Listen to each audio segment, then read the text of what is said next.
listening to the sounds of the group called Pleasure. This cut is called Joyous. I know I'm playing it a little bit longer. It's got to go a little bit longer because I really, really love this bass riff.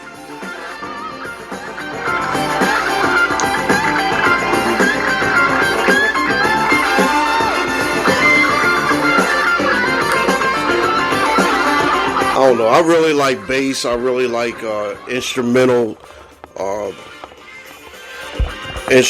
stuff. It just reminds me of the old times, the good old days, you know. I know.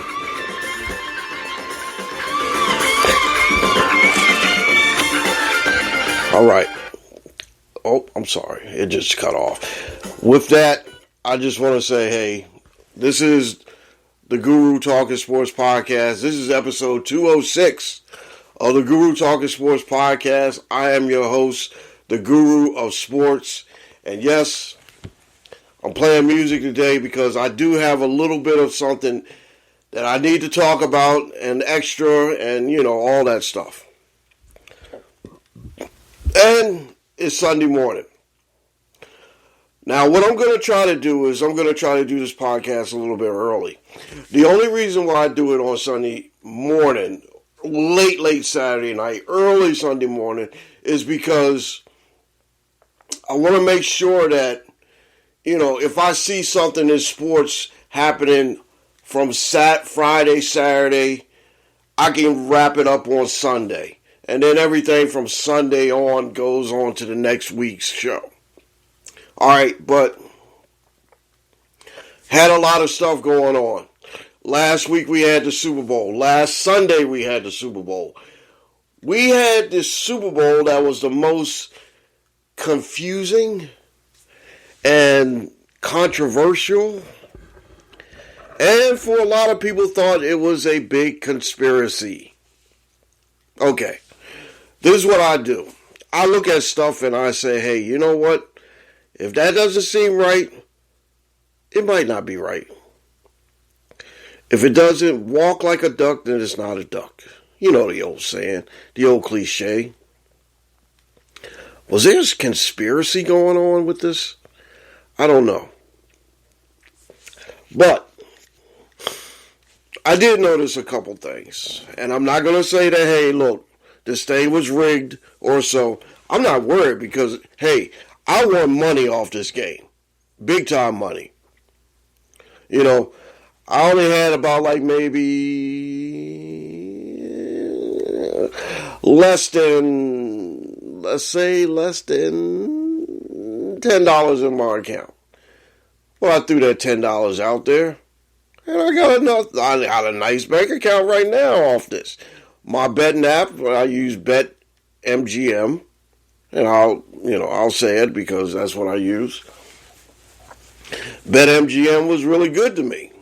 And, you know, I threw in a little bit of my money, and basically they threw in a little bit of money too. So I had a lot of money to, you know, throw away on that game. And I did. All right, only one thing that I missed, or there was a couple things I missed out on, but, you know, some of the prop bets that they were offering with the how many times would they show Taylor Swift, I won on that. Yes, I did.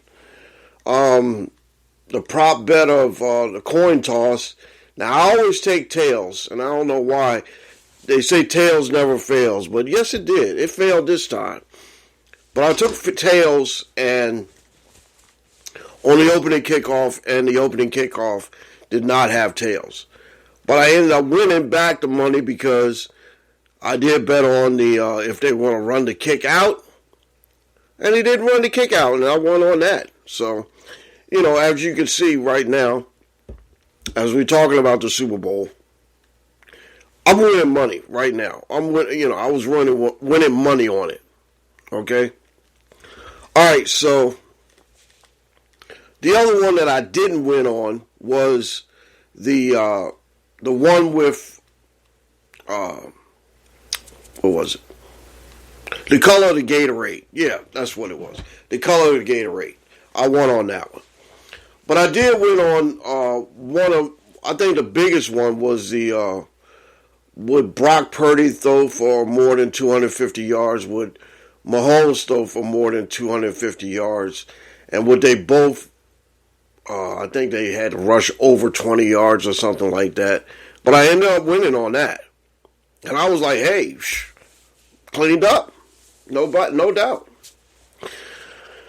So, watch the game. I didn't basically watch the whole game because I was in bed and I was like, I had the TV on.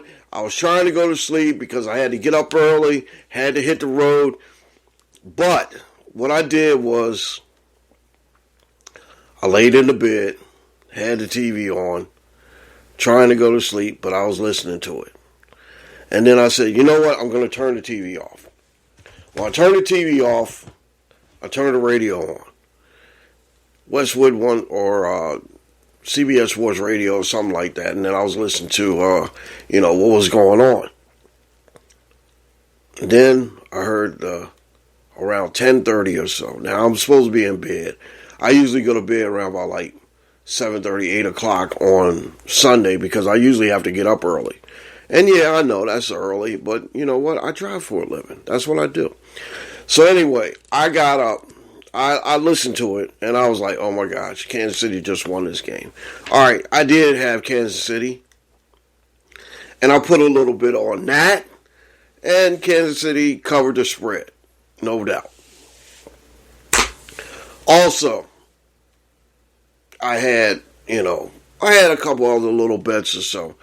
But anyway, I did win pretty good. I had a pretty good win. Everybody knew that Kansas City was going to win this game. Now, I didn't heard some conspiracy theories about this. I don't believe in conspiracy theories, but here's what I heard. One, why did the NFL take Al Michaels off the telecast for the whole playoffs? You know why? Probably because he was talking too much smack about Taylor Swift, showing her and, having her on the TV. I don't know if that's true or not, but that is one of the conspiracy theories I've heard. Two, the coin toss. The overtime coin toss, they said we are starting a new game. We are starting a new game? Or we are going into overtime under the new overtime rules. But if you go back and listen to the referee, he said we are starting a new game. That was kind of weird because I've never heard that in any overtime period. With the new rules, the old rules, the rules from back in the 70s or whatever, I have never heard that. Well, only because back in the old days, the 70s or so, the 80s, they played to sudden death.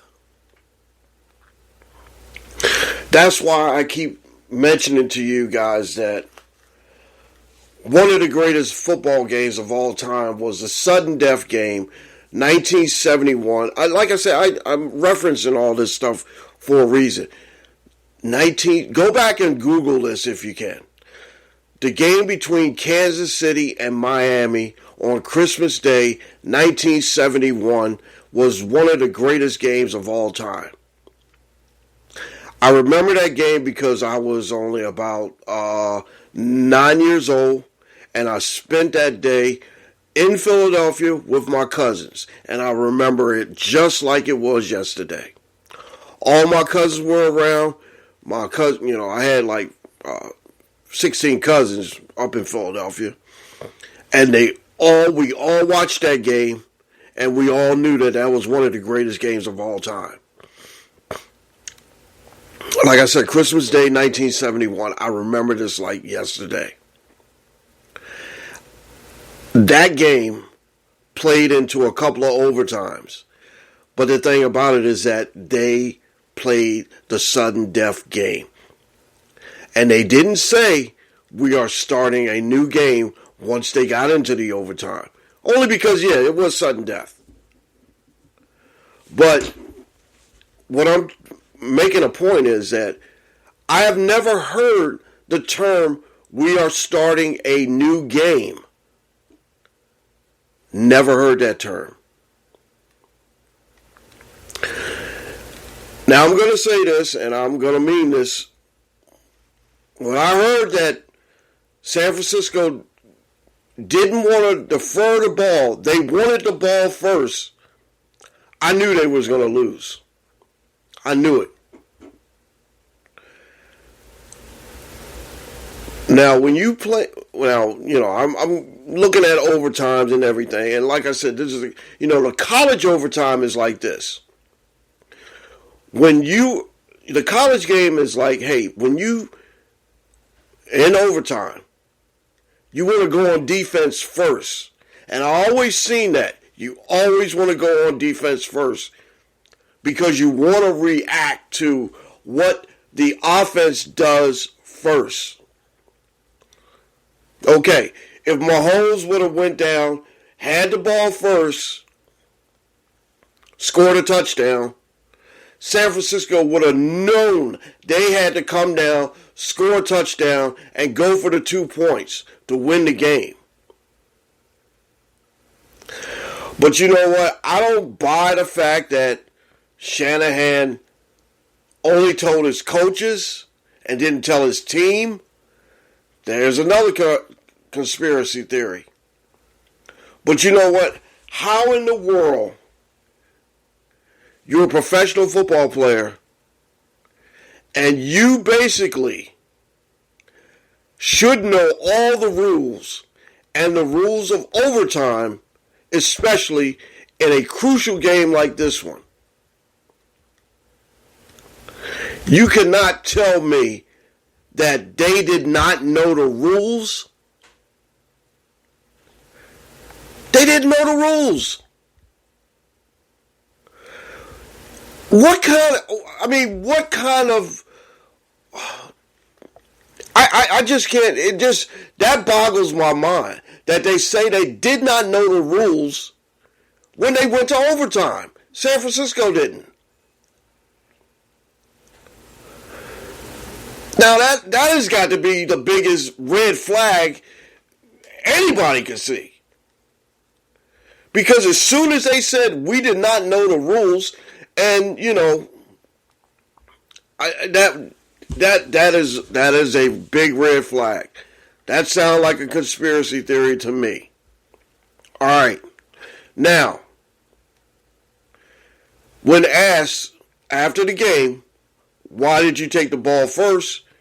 Is because Shanahan said we thought we would keep or score first and then get the ball on the second possession or the third possession in overtime. No.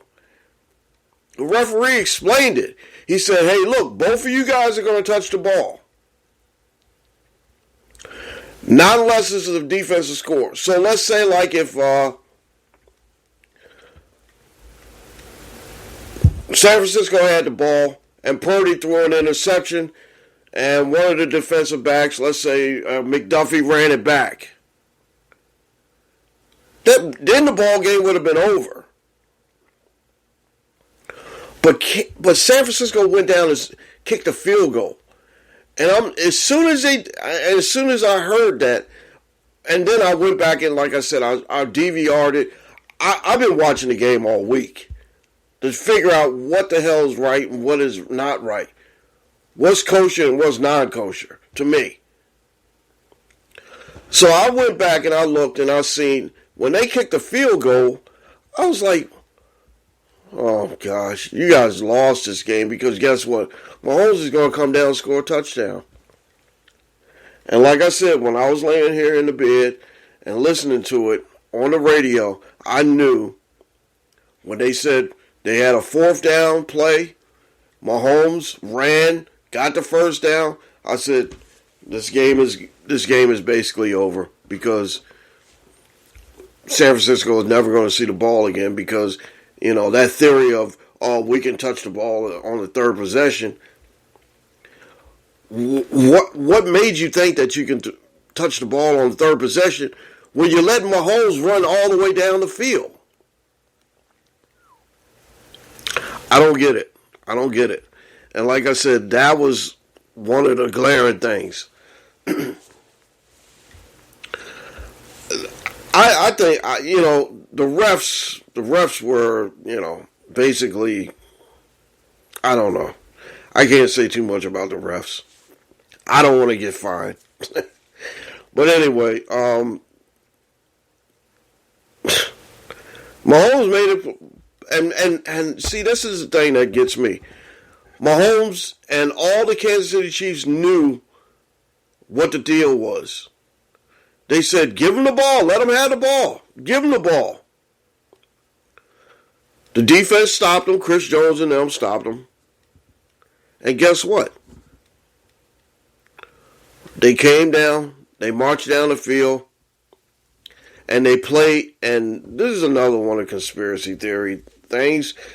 They said they ran the same play that they ran on the Eagles a year ago. And it worked. Or so. Like I said, I don't know. Hey, if you got success on one play, play and run it again. But a lot of people say that was a conspiracy about them running that play. I don't know. It's kind of hard for me to, figure out what's conspiracy, what's right, what's wrong, whatever. But like I said, I ain't worried. I want money off of it. And, there it is. But like I said, there's a lot of things that kind of questioned me. Because like I said, if, Mahomes and them had the plan of, and Andy Reid made it perfectly clear. He said, look, if they would have scored a touchdown on their first possession, we were going to go for a touchdown and then go for 2 points to win the game. Yeah, no matter what. But if you watch this game, you know that there was only like 3 seconds left in the quarter. And everybody was like, well, why is he not taking timeouts? Because they knew that they were going to score. And as soon as they scored, a lot of people were like, well, wait a minute. Is this the end of the game? Yes, it's the end of the game. You don't have to kick the extra point. Good night. Game over. 25-22. It's the way it is. And you know what? Like I said, as soon as San Francisco said that they want the ball, I said they're going to lose. And I hate, like I said, I love Brock Purdy. And you know what? I'm starting to like Christian McCaffrey a lot more too. I felt really bad for those guys. Brandon Ayuk, Deebo Samuels. Deebo got hurt a little bit and he got back in there. I'm glad he did. But one of my biggest questions is, and one of the conspiracy theories was, why they didn't play McCaffrey in the third quarter.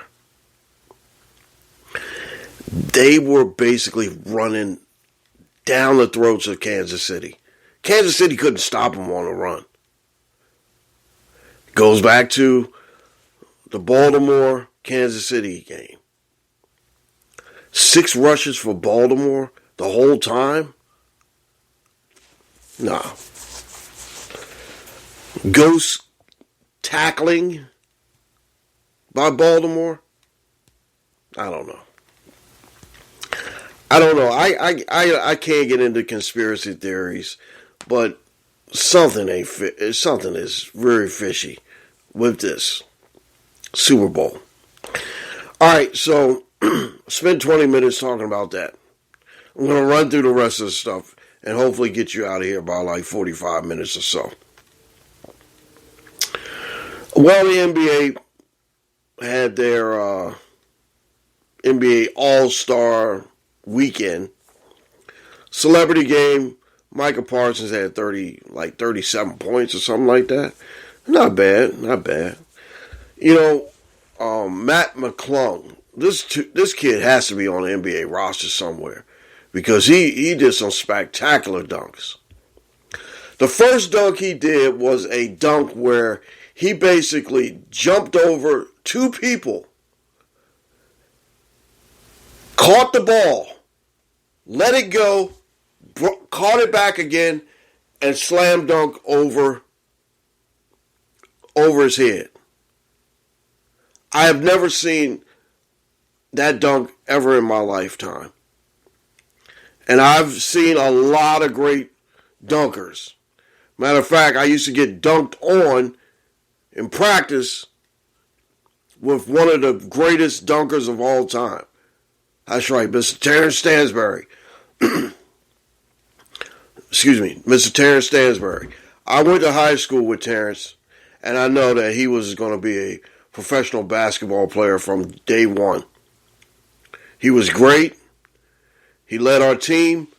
We basically lost in a state tournament, but Terrence was something else. He was one of the greatest dunkers of all time.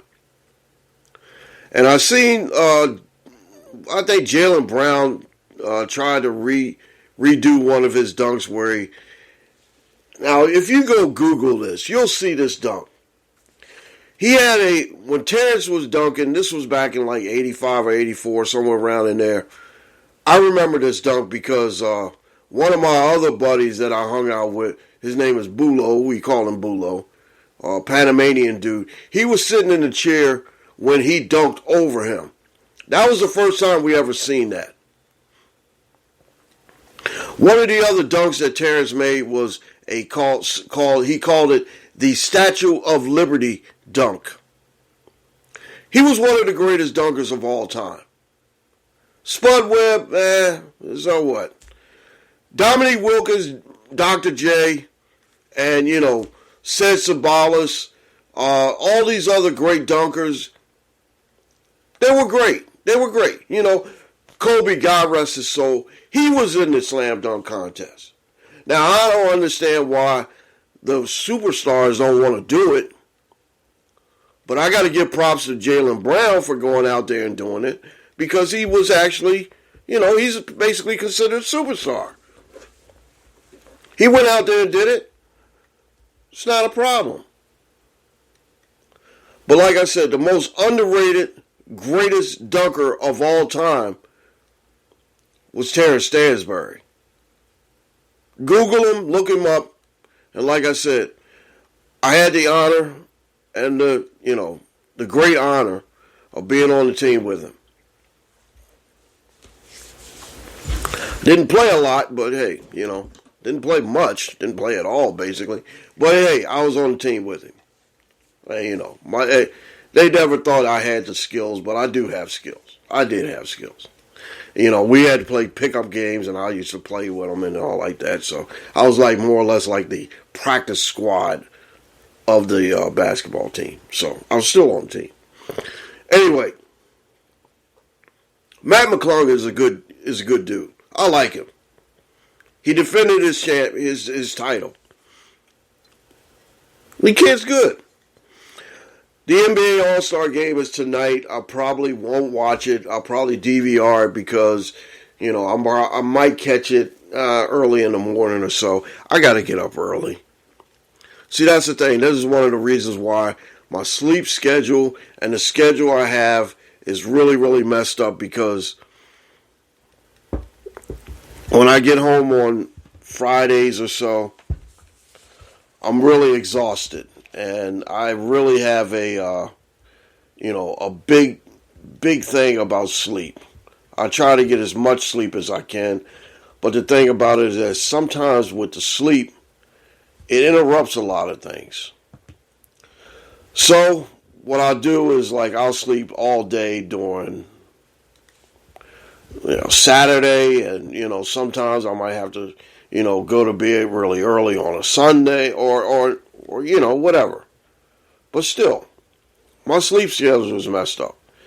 So now, since the NBA or the NFL is done, I might be able to get to trying to get this thing done around, let's say, Friday night, Saturday morning, Saturday, somewhere around in there. I want to try to get it done a little bit earlier.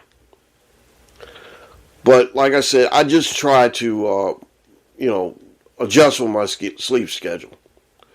And, when you work a lot, when I like I said, I work a lot. And I'm not, bragging about how much I work, but I do work a lot. I have to basically get as much sleep as I can. Because like I said, it's going out there, I'm out there, I'm trying to work, doing what I'm supposed to do, and, it's hard. It's hard because I gotta work. Anyway, what I'm going to do is I'm going to take a break. And I know I haven't been taking breaks lately, but, like I said, this is a new format. New format for me, and like I said, I don't want to keep you long, but I definitely have to, break this up sometimes when I have to.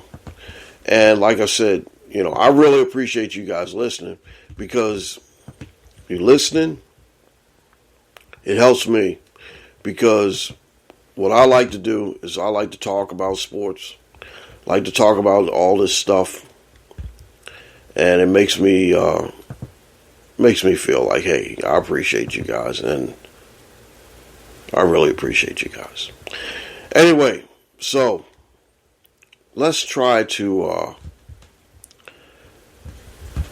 let's take a break right quick. All right. Now, when I get back, I know I'm actually just trying to get some of these things taken care of. I know that it might sound like I'm just fumbling around or so, but no, I'm actually trying to get a few things taken care of. So, we'll take a break right quick. And when I come back, I'm going to talk to you about finish talking to you about the NBA All-Star Weekend and what we're going to see a little bit later on tonight. And then I'm going to go into some college, because college basketball has gotten really, really, really good, because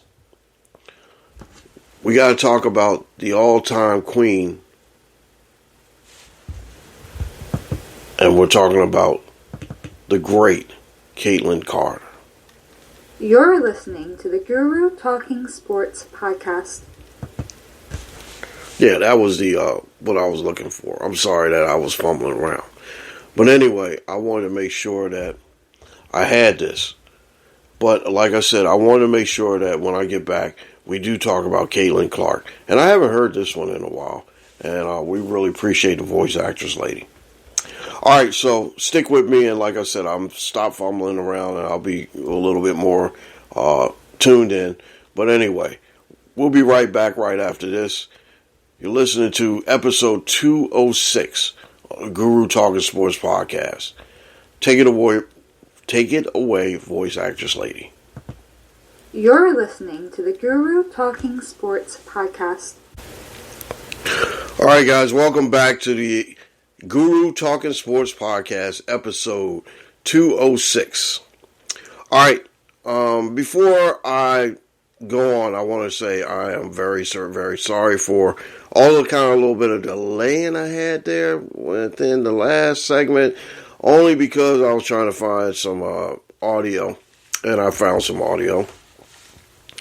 And now I got to get back to talking about what I need to talk about. All right, I'm going to finish up with the NBA All-Star Weekend. And like I said, the All-Star game is tonight. I'll probably DVR it, because the only All-Star game I really like watching is the MLB All-Star game. And I do have a word about Mr. Manfred right quick. I know that I got a couple things I need to put out here. But Manfred said that he's going to retire in 5 years. Can you make it like 5 days from now? You know, you're probably like one of the worst baseball commissioners I've ever known. Tell you the truth, he's a real piece of shit. I really, the only really good thing I like about what he did was, the pitch clock is good because he speeds up the games. Games should have been speeded up a little bit anyway. And another good thing was the situation where every team plays every team. Now, you can get this chance to see, let's say like if I wanted to see Mike Trout in Philadelphia, I can go to Philadelphia to see Mike Trout. Let's say like if I wanted to see the Arizona Diamondbacks in Baltimore, I could see them play in Baltimore. Now it's like everybody plays everybody. So I'm going to go either to Baltimore or to Philadelphia, preferably Baltimore, to go see my Orioles play, in Baltimore against Philadelphia, or, the Dodgers, or, Toronto will play Philadelphia every single year. Everybody plays everybody, which is a good thing. I really like that. But, him saying that he was going to retire in 5 years, that's a little bit too long. We need you out like tomorrow. You're a piece of shit, honestly. I really don't like Rob Manfred. The only really one that I really liked was Bowie Kuhn, because he was basically just, he was a guy of the game. He really liked the game. And another one that a lot of people don't mention a lot of, Bart Giamatti. And I really like Bart Giamatti. Only one thing that I didn't really like was him suspending the, Pete Rose for gambling. I know it was a different time or so. Pete Rose belongs in the Hall of Fame. All right, so Sabrina Ionescu and Steph Curry had a really good thing going on. They had the 3-point shot, between them. And, Steph won, but I'm going to tell you right now, these WNBA ladies are great. I love the WNBA. I watch a lot of women's basketball. As a matter of fact, when I go into college basketball in a few minutes, I'll tell you about some of the things I do, I want you guys to look out for in both the men's game and the women's game, because college basketball, we got college basketball right now. Spring training is just, revving up. And then you got, what do you have here? You have all kinds of different things. You got, spring training is up. Hockey is pretty good. I watched a lot. I watched my Devils win that the hockey game yesterday. I watched that. Like I said, it is a good time. College basketball. I got a chance to see Princeton, Yale. I got a chance to watch, a little bit of the Houston, Texas game. And like I said, this is a really good time. Because you got basically, a lot of stuff that's going on. And, like I mentioned before, college basketball is starting to pick up.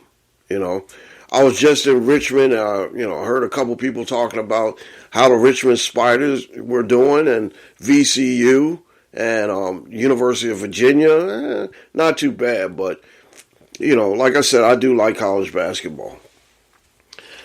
Georgetown, I like Georgetown, but they haven't been good since Big John Thompson left. Syracuse, I like them. They had an upset win the other night over, I think it was North Carolina. They upset, but they're different now without Boeheim. All right, so like I said, let me go into college basketball and try to wrap this up pretty quickly. All right, so in the men's game, you got like maybe who you got. Some, Houston and Kansas and Arizona and all those teams are up at the top. But I want to make sure that I mention to you guys, here's some of the teams you should look out for. Indiana State. Now, Indiana State hasn't been really big since, let's say, 1979. What happened that year, 1979? Since I'm kind of ageless, I can remember that. And I can remember that there was a guy from French Lick, Indiana, that played for the, I bet you guys didn't even know the nickname of this team. They're called the Sycamores. The guy was named Larry Bird. This team is 22-4, and they're really good. They are really good. I watched a little bit of their game about a week ago, and I noticed that they're still there. I mean, they're Larry Bird's college team, and they're pretty good. James Madison, 23-3. Samford, Samford is 23-3. McNeese State is 22-3. Princeton, like I mentioned, they played Yale. Yale is pretty good in the Ivy League. Rutgers, they're 16-10, but they're still pretty good. I think they might slip into the tournament. South Carolina is 21-4, and they are in the SEC. Now, here's a team that nobody probably seen coming. They're called Grand Canyon University. Right now, they're 23-2. 23-2 is something that you might want to look forward to. Like I said, when you guys are filling out those brackets, don't go chalk. Don't go, the normal way of saying all these teams that are blue bloods and all these good teams are going to win, because they're not. Because guess what? You got teams like these that I just mentioned. And then there's Florida Atlantic University. They're 20-5. Illinois is pretty good. Like I said, Creighton is pretty good. There's a lot of different teams in here that are really, really good. So I want you guys to take a look at that and make sure that you keep an eye on some of these teams, because, like I said, the Blue Bloods, and it played out last year. It played out last year where you've seen a lot of the small teams like Fairleigh Dickinson and all these other young teams come up and they beat some of the bigger teams, the Blue Bloods. So, like I said, don't just go chalk and say, oh, well, it's Kentucky, they're going to beat McNeese State. You never know. Like I said, you'll see a lot of upsets. And, me, like I said, I play brackets. I usually see most of this stuff. And like I said, once I notice teams like Samford, James Madison, and Indiana State, I usually try to research them a little bit and find out what their DNA is and what they, if I can try to catch them on a basketball, weekend of basketball, I will try to catch them. All right, so on the ladies' side, we got Caitlin Clark. And she's the all-time leading scorer in the NCAA. She broke the record the other night. Now, I watched her a week ago when she failed. I mean, it was Super Bowl Sunday, and she failed to get 8 points in the final, fourth quarter. A lot of people were saying that was a controversy or conspiracy because, she wanted to break the record at home. No. I watched that game. They were pressing her and they were making her hit a lot of bad shots. But Thursday night, she broke the record. And, she's probably one of the greatest women basketball players I've ever seen. Now, I'm not sure if she's going to go jump ship right into the WNBA, because guess what? She makes a lot of money off her NIL. That's right. Her NIL deals are really good. And why would you go professional and she's got another year of eligibility because of the COVID year. She can stay at Iowa, make a lot of money. She's already a millionaire. Hey, so you never know. She ain't got to worry about, the ebb and flows of the travel in the WNBA because, she can stay with her college team in Iowa. Like I mentioned before, in the men's, women's game, you got the regulars. You got the regulars, the blue bloods in women's college basketball. South Carolina, Ohio State, Stanford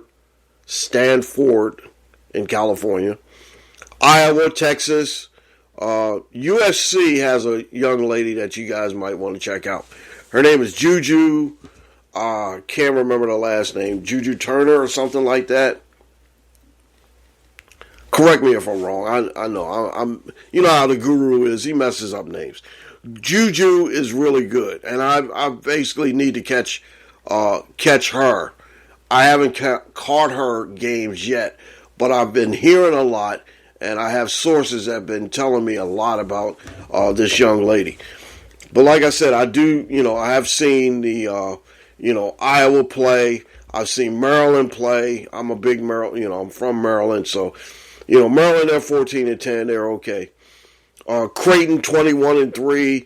Colorado just got upset by Utah the other night, and Colorado is 20-5. Gonzaga's 25-2 in the women's game, and they're pretty good. Like I said, mentioned, UConn is always going to be there. South Carolina is always going to be there. Stanford is going to be there. Notre Dame and Tennessee are basically your big. Your blue bloods in college women's basketball. But like I said, I do like college women's. I like women's basketball, period. Now, I was fortunate years ago. Like I said, I'm kind of the ageless one. I went to the first ever WNBA game between the Los Angeles Sparks and the New York Liberty. Got a chance to see Rebecca Lobo and Lisa Leslie. I got a little mentioned this about Lisa Leslie. She's not a nice person. I just spoke to her once, and she thought I was trying to pick her up, and I wasn't. And, hey, so like I said, some people you can talk to, some people you can meet, and you can, I was just like, hey, I was like, hey, Lisa, I heard it, you're a great basketball player, and, she scored 100 points in high school and everything. But you know what? The thing is, I was just trying to be nice. Just like I said, I don't bother people. If I see somebody like a celebrity also out, I'll mention, hey, how you doing? Hey, I'm a big fan or whatever. But she took it to the point where she thought that I was trying to pick her up. And that wasn't the case. That wasn't the case. But anyway, Lisa Leslie, like I said, Caitlin Clark is the greatest. But, you got to remember some of these other ladies that played. Cheryl Swoops, Lynette Woodard, Ann Myers Drysdale. One of the greatest women basketball players I've ever seen. She actually tried out for the NBA. And I think she was on an NBA roster for a little bit, and then they cut her or so. Becky Hammond, when I seen her play, Diana Taurasi is great. Brittany Griner. I mean, you got a lot of great women basketball players. But the thing about women basketball players is that they get very, very little recognition. And I'm glad that last year the battle between Caitlin Clark and Angela Reese got to the point where it drew a crowd. But with the WNBA, you can't be scheduling stuff. You can't be scheduling your games during football season. There ain't nobody going to watch it during football season.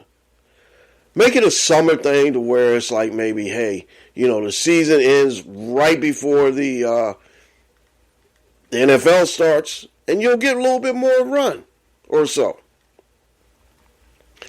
All right, So I'm about ready to get out of here, but before I leave, I have to mention a couple of people that we lost. I know I haven't done this in a while, but Toby Keith was. I actually was out on the road when I heard the breaking news that he had passed away. So Toby Keith and Carl Weathers. We always think about Carl Weathers as the spirited Apollo Creed in Rocky. And, he was a great guy. Played for John Madden, linebacker, and, for the Oakland Raiders. And rest in peace to both of them. But yesterday, I found out that one of my favorite coaches of all time passed away, Lefty Driesell. He was 92. He made the Hall of Fame a couple years back. And like I said, I'm a big Maryland. I always liked Maryland basketball. That was one of the coaches I always wanted to play for. There was two coaches, or actually 3 or 4 different coaches that I really wanted to play for when I was playing basketball. Even though I wasn't that great of a basketball player. I wanted to play for Lefty Driesell. I wanted to play for Bobby Knight. I wanted to play for Jim Boeheim. And I wanted to play for John Thompson. And I was too young to play for Coach Wooden, because I do like UCLA as well.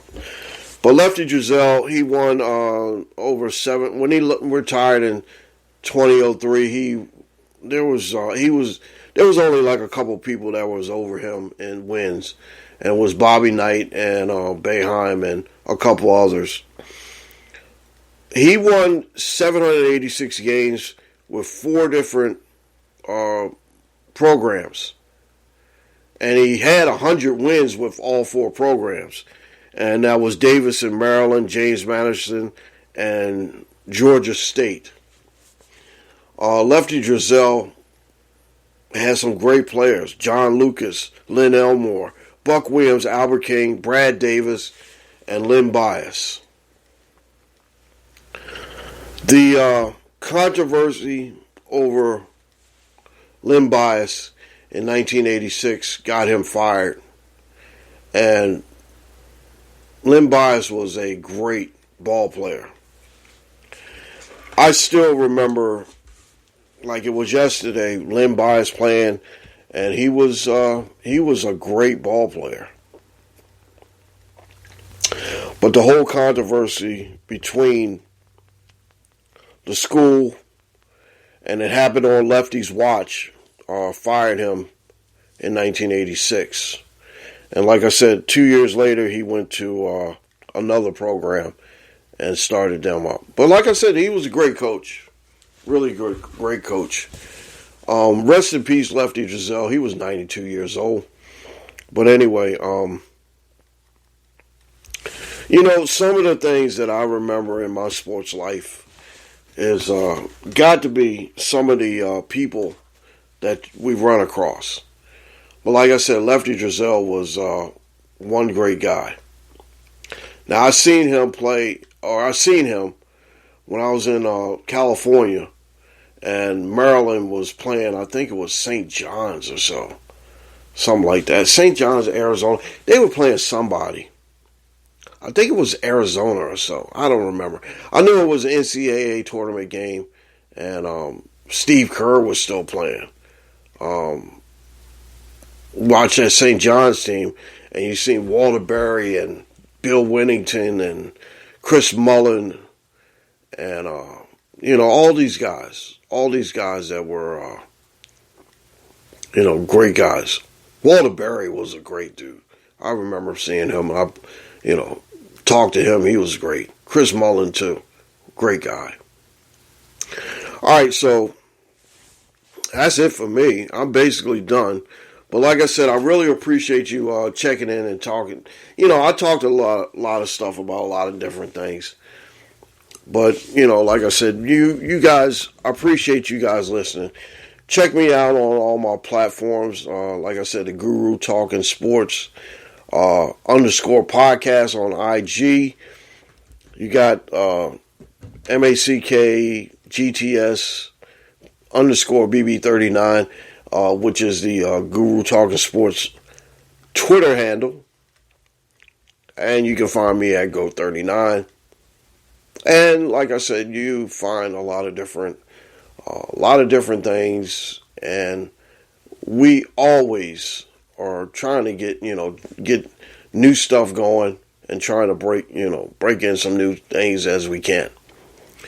But like I said, we appreciate you, and here's something that we haven't done in a long while. I'm going to give you some outro music, and here is our outro music. Like I said, follow me on Twitter, follow me on Instagram, Facebook. I'm at Guru Sprisco. We will be back next week with episode 207. Guru Talking Sports Podcast has been brought to you by the Guru himself. Everything that I mentioned about myself, the Guru, and about sports is my own opinions and thoughts. We don't hate, we congratulate, we always create, we don't steal from anybody. We always give credit. And like I said, this is Freddy's Dead by Mr. Curtis Mayfield.